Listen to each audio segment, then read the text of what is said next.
Starting your own cleaning business can be a great way to make some extra money, but it's important to know what you're getting yourself into. In this video, I want to share some tips for starting a cleaning business in 2023 and also talk about what you can expect as you get your foot in the door.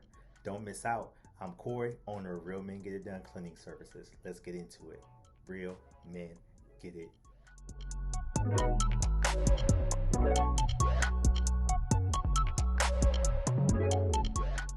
If you're looking for a business idea that's recession-proof, then starting a cleaning business might be the perfect opportunity for you. In this video, we're going to talk about the history and some tips to get started in this industry. Over a $300 billion industry to get into the cleaning business. You can operate it as a side hustle or transition into a full-time business as I did, but I want to give you some game on what you need to know before you get started. All right, so let's talk a tiny bit about the history of the cleaning industry. Y'all know, case in point, back in the day, people died. 200 plus years ago, people died for things not being clean and sanitary because folks couldn't see that things actually existed. But since that time, now that we're into the modern day era, the technology and advancements have really helped with life expectancy and to just make sure that we can have more healthy and happy lives. It was a guy by the name of Joseph Lister. Does that sound familiar? Listerine, who came up with the antiseptic techniques that they used for surgery back in like 1860s. So those techniques are still used to this day, and the advancements of other things obviously have really made cleaning to be the industry that it is today. Again, over a $300 billion industry. So there's room for everybody, whether you're getting started or if you've already started a little bit and want some more game, it's enough room for everybody to get a piece of this puzzle. And it's my goal to give you some realistic game of how you can move forward in this business. Okay, so one of the things you have to decide as I'm giving you some tips and games of things you should know before you get started is what type of owner do you want to be? Even if you're doing this as a side hustle, what kind of owner do you want to be? You honestly have three options. You could be inside your business, you can be outside your business, or you could be both.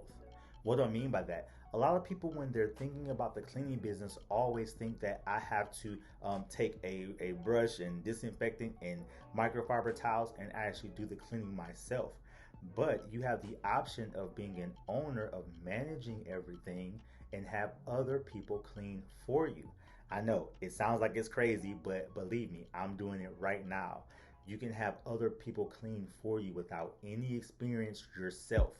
And I'm gonna give some game in that for sure as I continue to launch videos about the cleaning industry. So you have that option to be an owner and hiring other people to do all the jobs for you. No sweat equity. Or you could be the person that has already been cleaning or wants to learn, and you get your hands dirty of cleaning and going on jobs yourself. Or you can be a hybrid of learning a little bit yourself so that if you ever are in a bind, you can go and take care of a job, or you can just go and send people. So you have a best of both worlds. So that's the option that you have. I currently, when I first started, was 100% in. Now, since my business has been in operation for a few years, have stepped outside of the business and am managing employees, which is pretty dope and amazing. And I get to not clean as much, still dabble every now and again, but I work to allow my team to take care of all the jobs. Next, let's think about what type of cleaning business do you want to own. The cleaning business is really amazing because it's nothing that you have to do when people want it. You can really pick your niche. So think about it. If the cleaning business is a $300 billion industry, you kind of want to niche down to decide, what do I want to tackle first?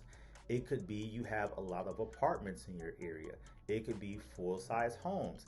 It could be a specialty of just oven cleaning. You'd be surprised how many people just want their oven cleaned. It could be trash cans. You could just be doing trash cans at $25 a pop, $50 for two of them. That people just want their trash cans cleaned. You can decide what is the first niche you want to start off with your cleaning business. Now for me, I've been cleaning since I was a kid, learned from moms, and so I actually love cleaning. I like a clean home, a clean house. So I started with just move out cleans.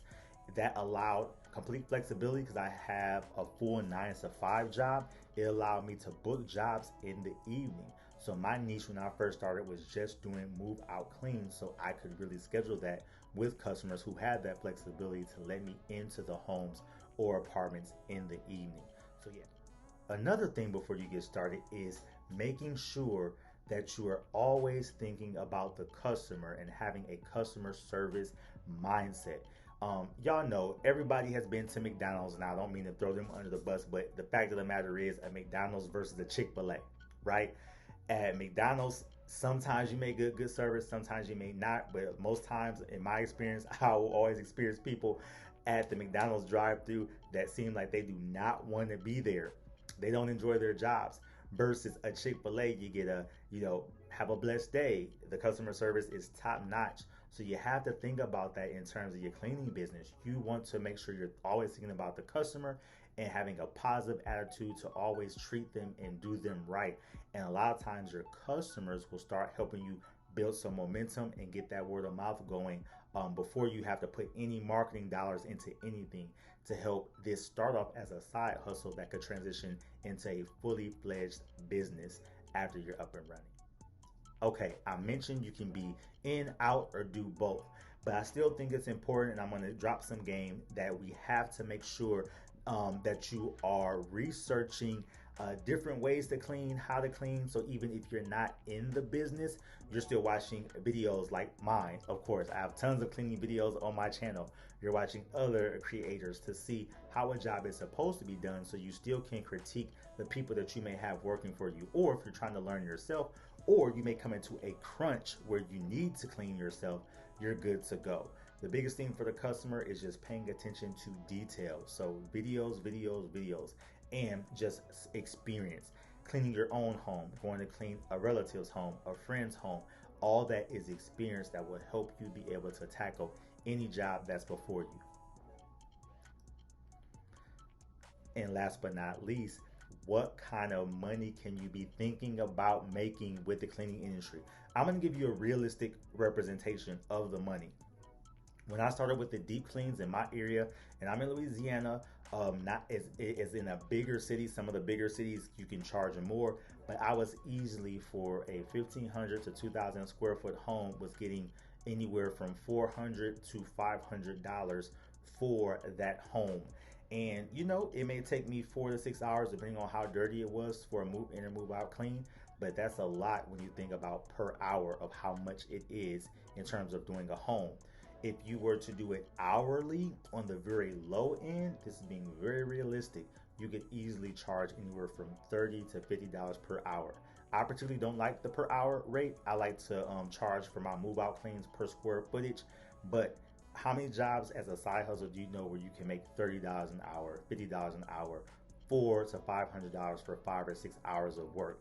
That's what makes it an amazing side hustle with the money that's there. So that's wrapping up the 5 things that you should know before you get started. I'm going to continue to give a game. I'm going to continue to let y'all know the things that are needed to be successful in this $300 billion business, the cleaning business. So till next time, we'll get to it. Real men get it done. Peace and blessings. Dropping a bonus tip for y'all. Okay, bonus. One of the things that you can do before you get started is start looking at the competition in your area. So you could do something as simple as go to Google, go into a Google search,